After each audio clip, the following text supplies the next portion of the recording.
जब फार्मर सड़क पर बैठता है तो वो शौक से नहीं बैठता, वो मजबूरी में बैठता है। गाजियाबाद में फिर प्रोटेस्ट हो रहा है और सवाल सीधा है, डेवलपमेंट के नाम पर किसका डेवलपमेंट हो रहा है। नमस्कार दोस्तों, आज हम बात करेंगे देश के किसानों की। फार्मर्स का कहना है लैंड एक्विजिशन के बाद फेयर कंपनसेशन नहीं दिया, डिले, पेपरवर्क और प्रेशर। उनकी जमीन जो उनकी पहचान थी प्रोटेस्ट बन गई है। हाईवेज, फैक्ट्रीज, स्मार्ट इंफ्रास्ट्रक्चर सब अच्छा लगता है प्रेजेंटेशन में, लेकिन जिसकी जमीन गई है उसके लिए वो पावर पॉइंट रियलिटी है। इंडिया की 40% से ज्यादा वर्कफोर्स एग्रीकल्चर से जुड़ी है, लेकिन जीडीपी कंट्रीब्यूशन सिर्फ 15 से 18% के आसपास। मतलब ज्यादा लोग लेकिन कम इनकम शेयर। इनपुट कॉस्ट बढ़ रही है, डीजल महंगा हो रहा है, फर्टिलाइजर महंगा हो रहा है, सीड्स महंगे हो रहे हैं। क्लाइमेट चेंज से अनप्रेडिक्टेबल बारिश हो रही है, कभी सूखा हो जाता है, कभी बाढ़ आ जाती है।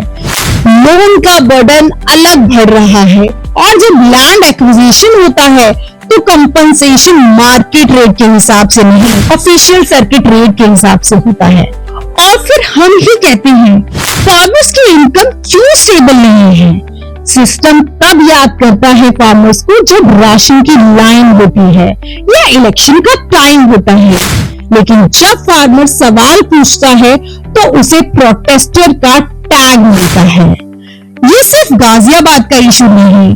अगर लैंड पॉलिसीज ट्रांसपेरेंट नहीं होगी, अगर एनवायरमेंटल क्लियरेंस क्लियर नहीं होगा, अगर रिहैबिलिटेशन स्ट्रॉन्ग नहीं होगा तो रूरल फ्रस्ट्रेशन बढ़ेगा, और जब रूरल फ्रस्ट्रेशन बढ़ेगा तो उसका इम्पैक्ट पूरे नेशन पर होता है, क्योंकि माइग्रेशन बढ़ेगा, अर्बन प्रेशर बढ़ेगा, सोशल अनरेस्ट बढ़ेगा। फार्मर्स के लिए वो जमीन इन्वेस्टमेंट नहीं है, उनका फ्यूचर है। जब शहर एक्सपैंड होता है तो गांव कंप्रेस हो जाता है, जब कंक्रीट बढ़ता है तो खेती घटती चली जाती है, और फिर हम ही कहते हैं फार्मर्स इनकम क्यों स्टेबल नहीं है। डेवलपमेंट जरूरी है, लेकिन डेवलपमेंट बिना जस्टिस के एक्सप्लॉयटेशन होता है। फार्मर्स प्रोग्रेस का ऑब्स्टेकल नहीं, फार्मर प्रोग्रेस का फाउंडेशन होते हैं। फार्मर सिस्टम के अगेंस्ट नहीं, वो इनजस्टिस के अगेंस्ट है। अगर नेशन को स्ट्रॉन्ग बनना है तो गवर्नमेंट को ट्रांसपेरेंट लैंड एक्विजिशन प्रोसेस लाना ही होगा, fair market linked compensation ensure करने होंगे, प्रॉपर रिहैबिलिटेशन और जॉब सिक्योरिटी देनी होगी, एनवायरमेंटल रिपोर्ट्स पब्लिक और अकाउंटेबल बनानी होंगी, फार्मर्स के साथ रेगुलर डायरेक्ट कॉन्वर्सेशन स्टार्ट करनी होगी।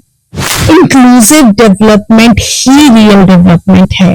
अन्नदाता स्ट्रॉन्ग होगा तभी इंडिया स्ट्रॉन्ग होगा। अगर अन्नदाता को इग्नोर करोगे तो फाउंडेशन हिल जाएगी। सवाल सिंपल है, क्या हम इंक्लूसिव ग्रोथ चाहते हैं या सिर्फ फास्ट ग्रोथ? डिसीजन आज लेना होगा। सोचिए, समझिए और शेयर कीजिए। धन्यवाद।